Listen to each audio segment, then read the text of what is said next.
देखिए, परमात्मा है, देव स्वरूप है।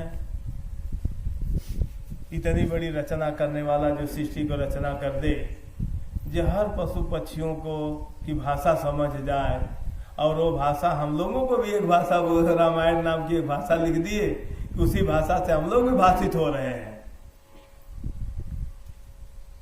तब तुलसी भगवान ने बोला कि ठीक है, इस घर में जब कोई नहीं रहता है, मैं ही चल के देखता हूं। क्योंकि उनकी धर्म पत्नी थी।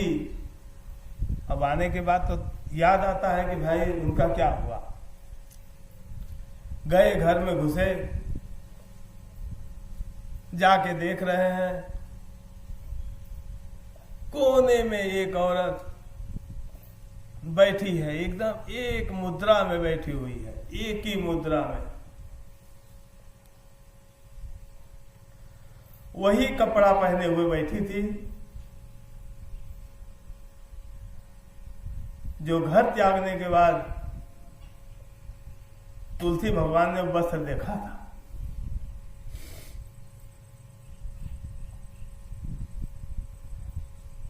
देखते ही उनको वो सीन याद आ गया। अंधेरे में ऐसा लग रहा था कि कोई कपड़े का ढेर है। वो गए, हाथ से ऐसे किए, अरे देख मैं आ गया।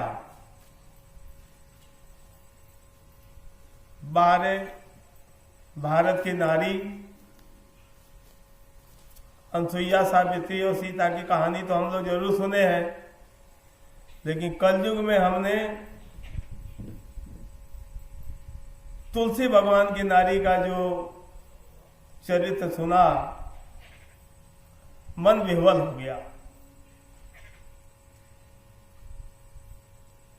तुलसी भगवान यही बोले कि अरे प्रिय मैं आ गया। उतने अंधेरे में रहने वाली 45 साल क्या खाई होगी, कैसे यापन जिया होगा, सिर्फ तुलसी भगवान को मालूम है। अगर पत्नी सच्ची है तो पति को हर चीज का आभास हो जाता है। तुलसी भगवान को मालूम था कि मैं जब से घर त्याग दिया हूं, हमारी पत्नी किसी पुरुष को अपना चेहरा नहीं दिखाई होगी, यहां तक कि किसी को नहीं दिखाई। और बड़े सौभाग्य की बात है कि इतना दिन कैसे खा के, कैसे जी के, कैसी तपस्या उसने की कि इतने सालों के बाद भी वो जिंदा थी। और जैसे ही तुलसी भगवान ने बताया कि प्रिय मैं आ गया,